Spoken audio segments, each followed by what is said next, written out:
on our way to our first doctor's appointment with barely any sleep. Right, baby? Decent amount. We got a decent amount, but someone hates his bassinet and hardly slept at all, so he's sleeping now.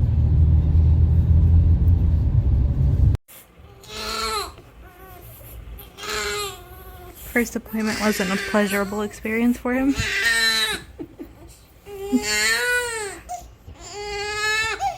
Hello.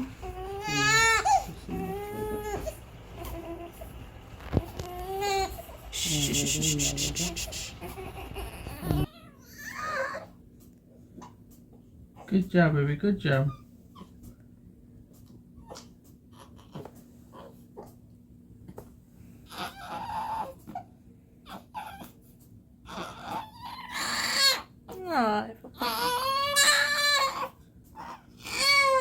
He's doing it though.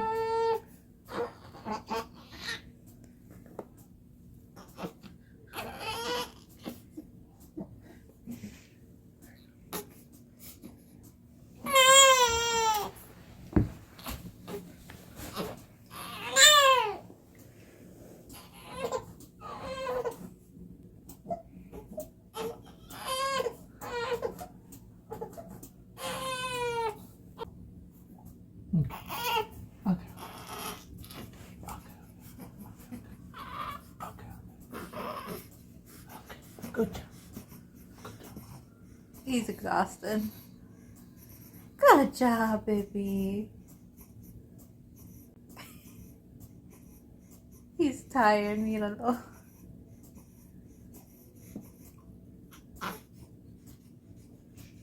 He's okay. He's okay. You did a good job, buddy. You did a good job, buddy.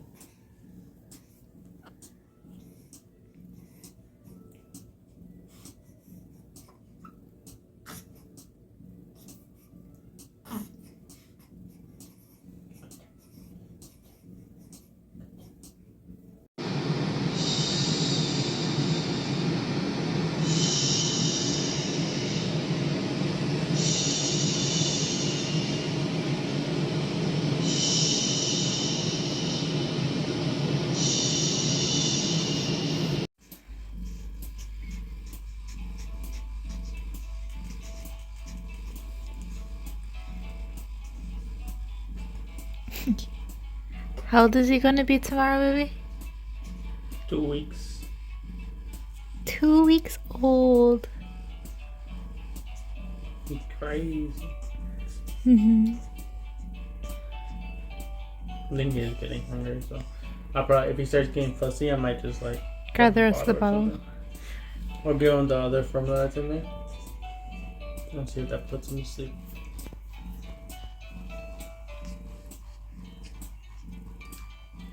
Marcelo. Marcelo. ¿Qué haces, baby?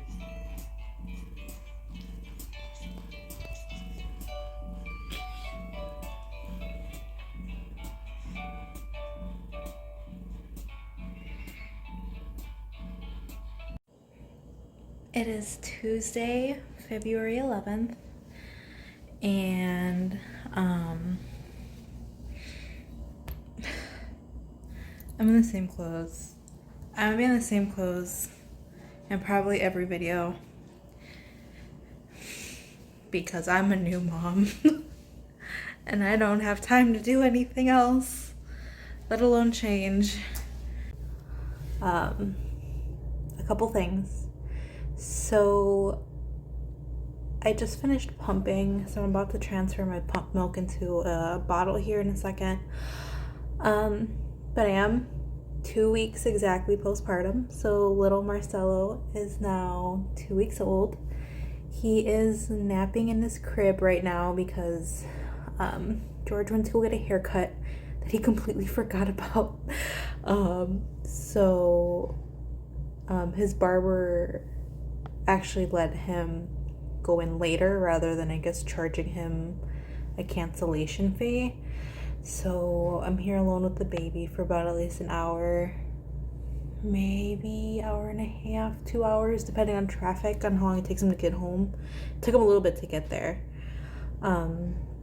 And usually Marcelo sleeps in his bassinet, but because I pump in the nursery, he's napping in his crib.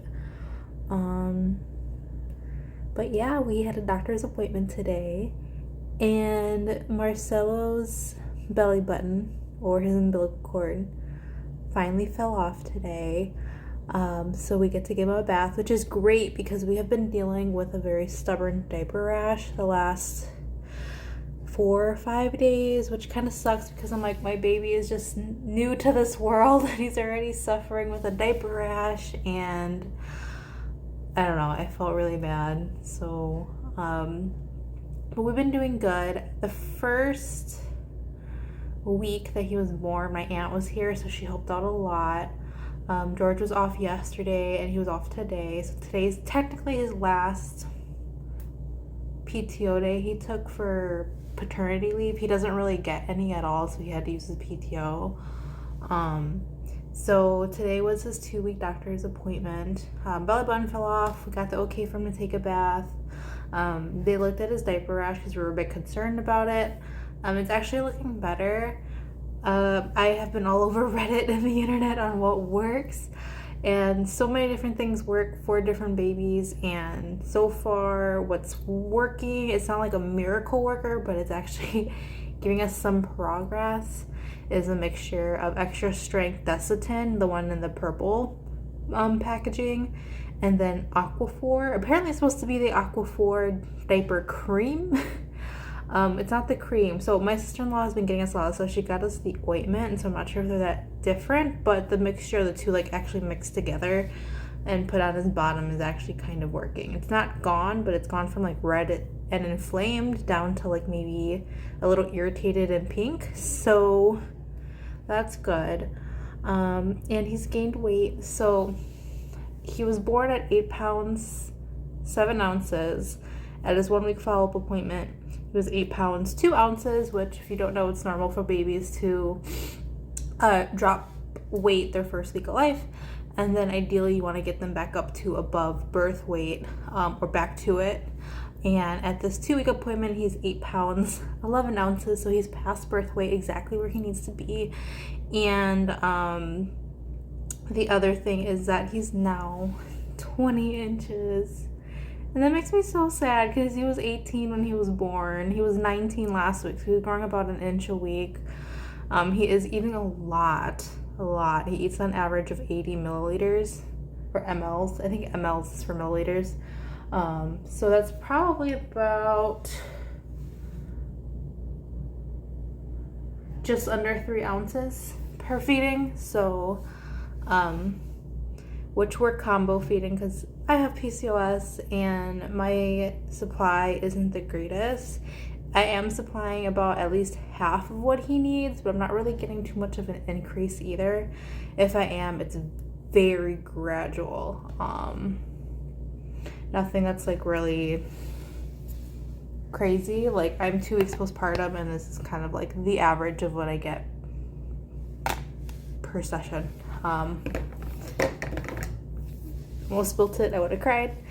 But he also had his pictures done professionally yesterday, so I'm excited to get those. I should be getting them tomorrow. Not the final, but where I get to pick the 20 photos that we want, and then we should get the official fully edited completed pictures about another week and a half after that. We still do a nursery tour. I haven't done that because his name sign still hasn't come in. So I messaged a person on Etsy. Apparently they're really behind from what I'm seeing on the reviews. They get like 3 to 5 reviews every day. They sell a lot. So it's not, I've seen a lot of people say they got their products. It just took a long time. So I'm hoping it actually ships out soon. But yeah, that's my little update right now. And I gotta put these bottles away and I gotta wash bottles, and I'm leaning over the counter because I got nothing to hold my phone up higher than that. But I'm tired and I'm waiting for George to get home so I can nap again.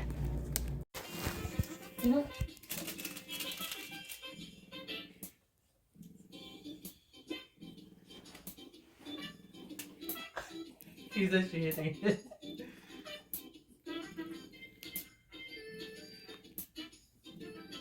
Ty. Marcelo, mira. Hey. Hey. Papa. Look. Look. Look, it's you. Look.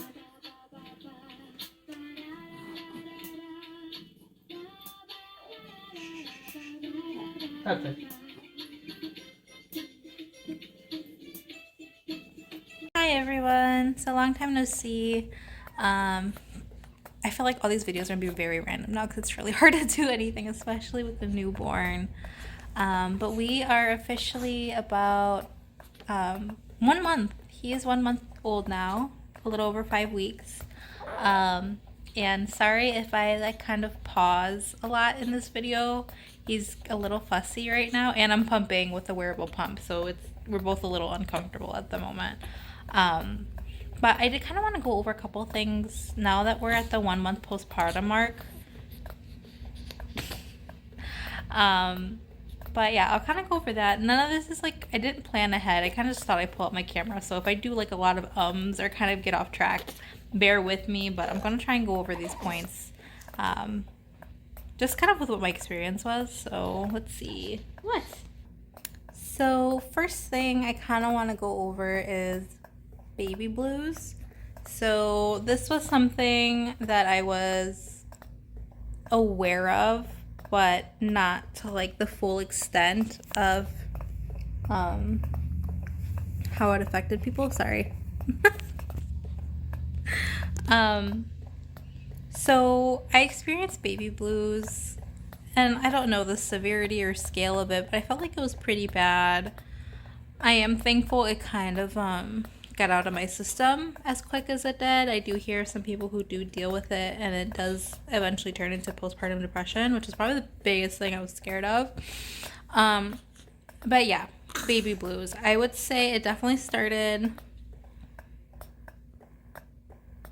the day he was born. So when you have the baby, you have a huge hormonal shift where your body's hormonally trying to go back to normal. And my nurses all told me, it's very normal to be very weepy and cry a lot. Just make sure you have a great support system. Make sure, your partner or your spouse is, there to, reassure you and, be very supportive, because it's something you can't control, and it can be a very heavy feeling. And I think mine started early just due to the fact of the type of delivery I had. And if you don't know the type of delivery I have, like my birth story posted up too, but obviously he was taken away because we had complications and yada yada, so it was scary. So I did cry a lot at the hospital because I felt guilty. I felt like I hurt my baby, like I didn't do enough, like I was failing as a mom.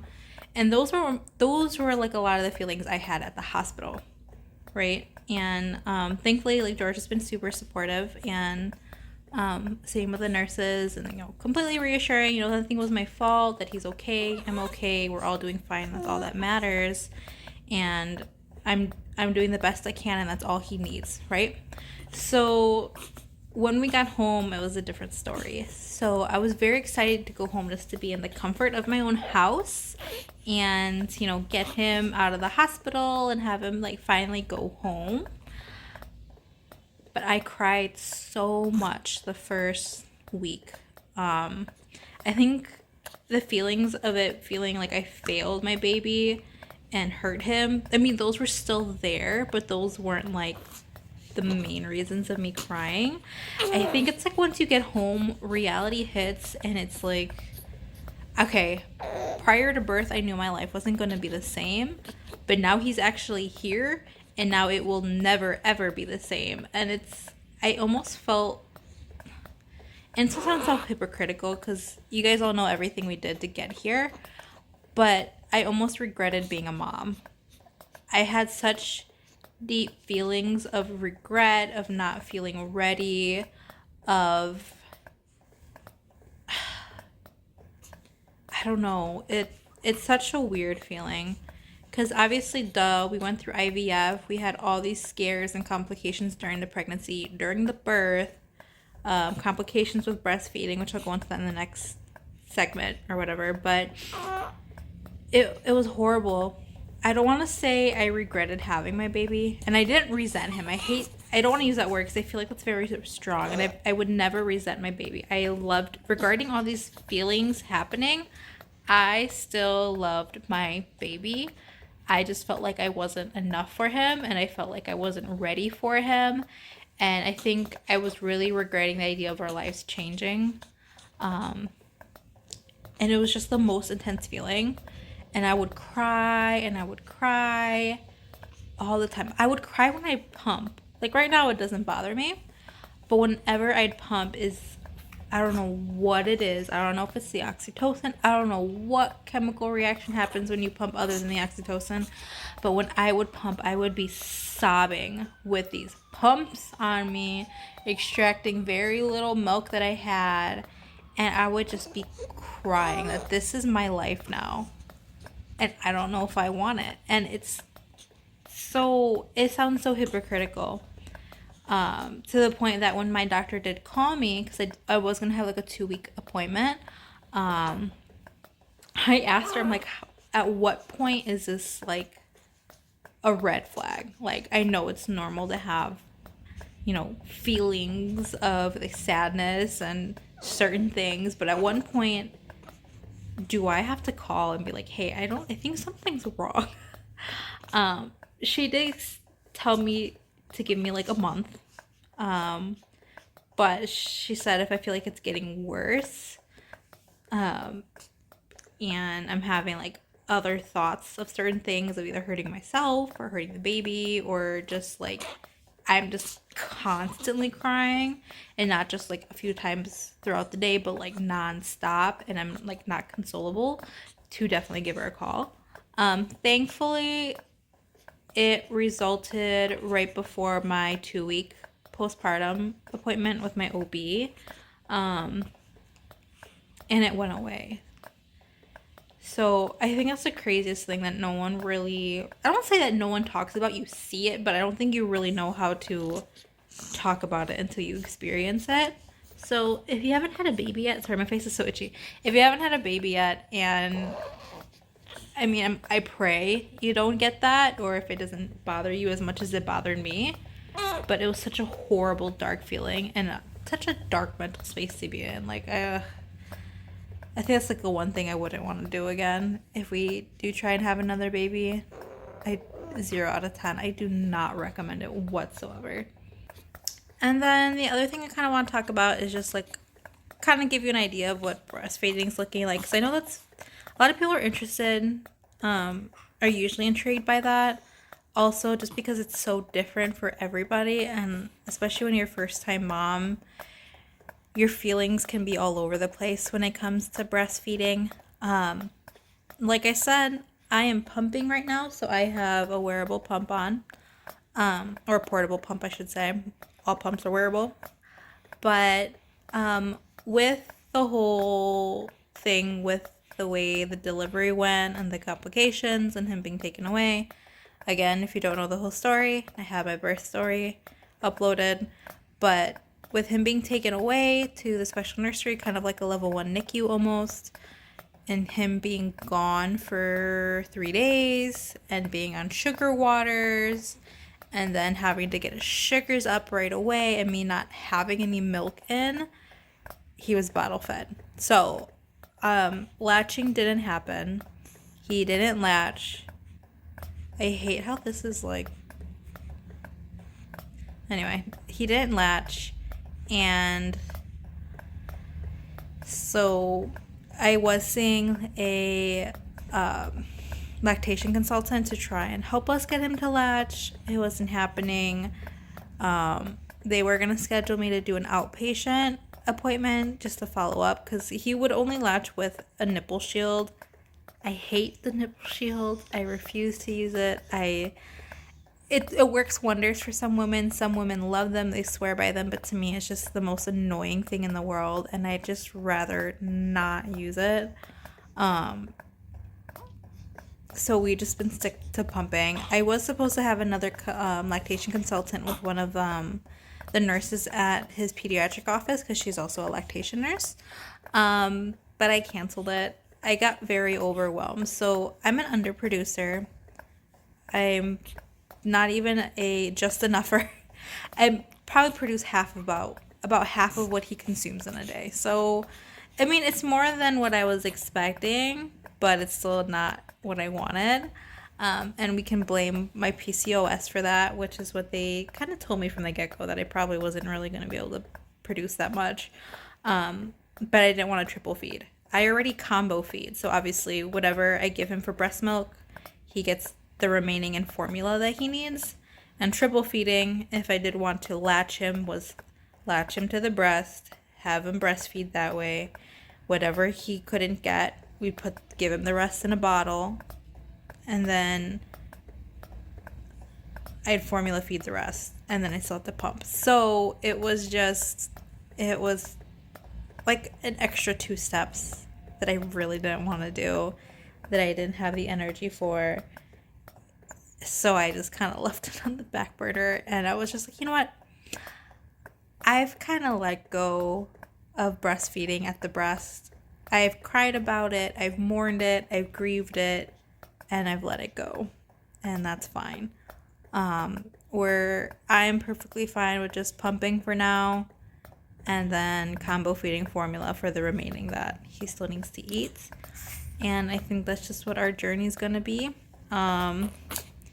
We may switch to full formula later on down the road, maybe at the 1-year mark, but it also just depends on how much he consumes. He eats a lot. He is consuming about 3 ounces now, and he's only a month old, so yeah, he eats a lot. So that's kind of where I'm at breastfeeding wise at the moment, and just taking that one day by day. And then probably the last thing I want to touch up on is just kind of the stay-at-home mom life. So I feel like a lot of people kind of really hype up being a stay-at-home mom on social media, and it's just this great thing, and it's beautiful, and you can spend time with your baby, and, you know, do things you love, go get coffee, and blah, blah, blah. And I'm sure to some extent that's true.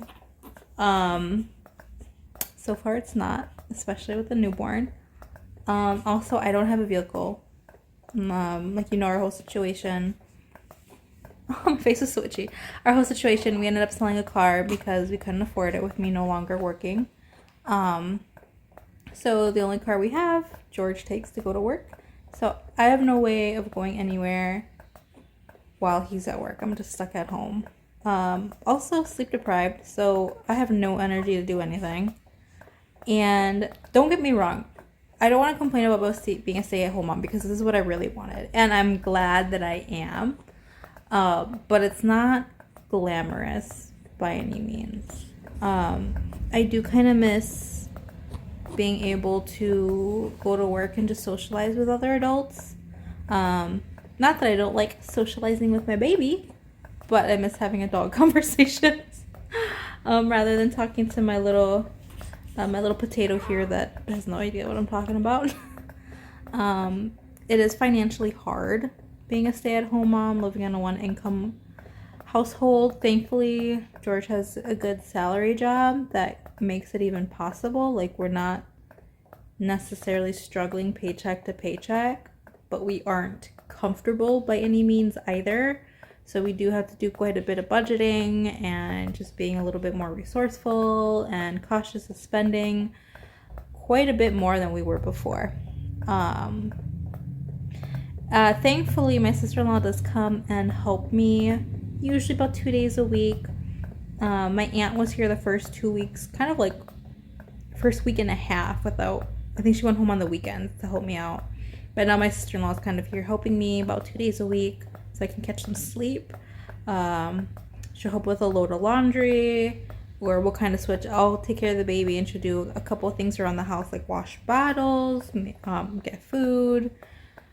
Or she'll take the baby and I'll go do stuff that I gotta do, like take a shower, clean up the house a little bit. And honestly, those are the days I get the most done when she's here.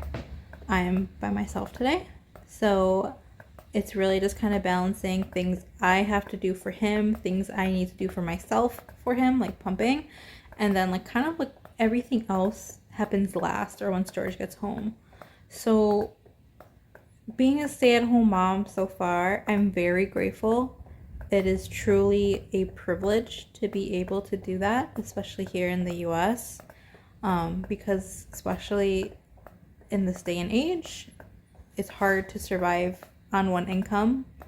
It's hard to survive on two incomes. So I'm just really grateful that my husband makes it possible for me to stay home, and we have family members that are willing to help when they can.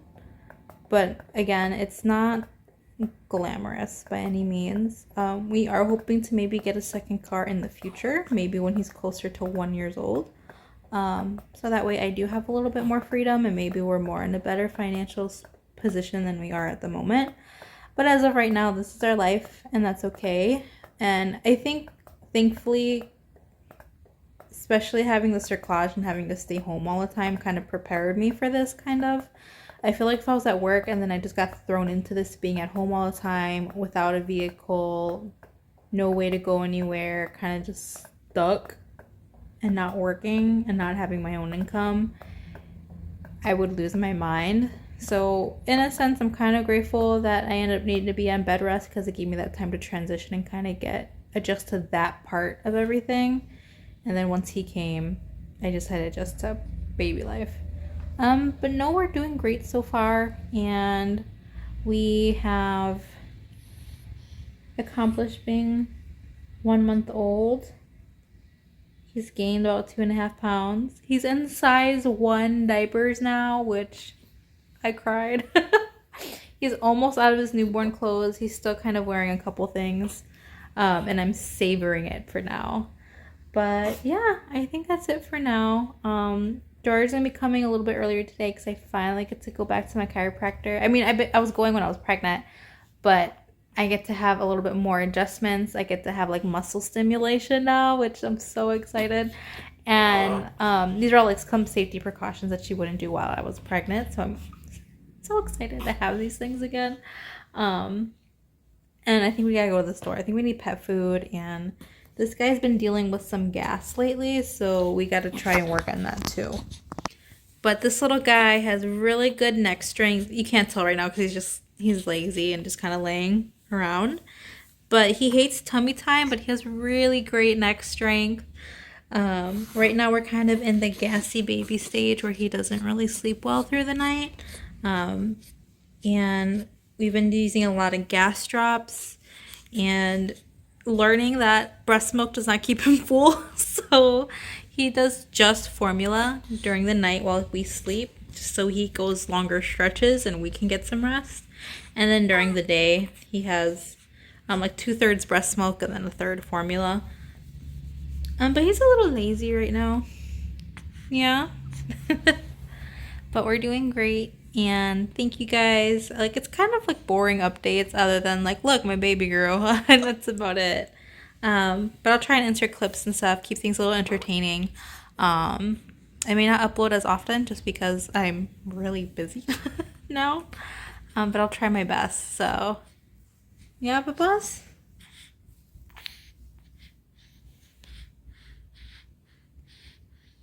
So kind of what I'm doing like breast milk wise to make sure he gets some. Now, like I said, I'm not a overproducer. I'm not even like a just enougher. I'm an underproducer. So I produce maybe about half of what he eats in a day, and I would usually always give him everything I pumped in that session, which is usually about half or 2/3, and then top it off with formula. But I realize when I do that, sometimes he eats more than I can pump or than I can get to my next pump session. So I would stress out because I wouldn't have enough breast milk in the fridge. So I decided to split it up. So he does drink about 3 ounces, so about 90 to 100 mLs, give or take. So now whenever I pump, I just put in about 60 mLs, and then we top it off at 90 to 100 mLs with formula, and hoping the formula keeps him full faster. And then this way, even though he's not getting a full feeding of breast milk, at least he's getting something. And also, I have a lot of anxiety that if I don't have breast milk in the fridge, I get really anxious.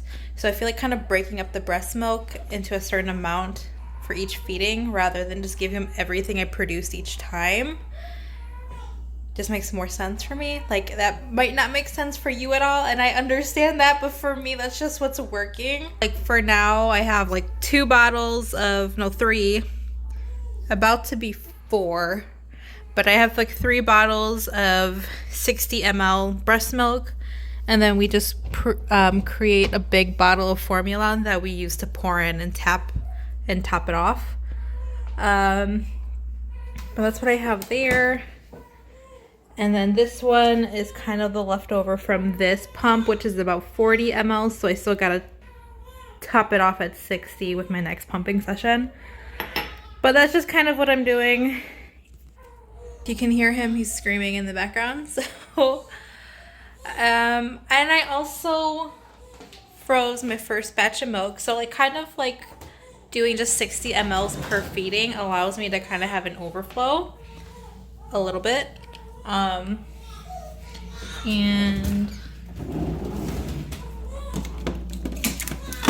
I got my first little frozen bags of breast milk, which as an underproducer, just to be able to freeze a little bit of something is great. And I usually skip 1 pumping session at night, so I usually have a larger pump in the morning. So that kind of helps me put a little bit away for freezing and also just create more bottles for the day. I'm probably going to increase from the 60 mLs up to 70 maybe next week, just because this is my first week of not giving him everything I pumped and rather just kind of splitting it between bottles. So we'll see how that works. But I have a screaming baby to attend to, so I need to put this stuff away.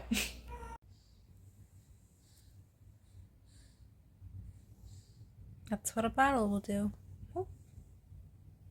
Starfish. You go from screaming to that. So, but thanks guys for watching. Like I said, I'll try and do more updates as we go forward. I'm just tired. But thanks guys.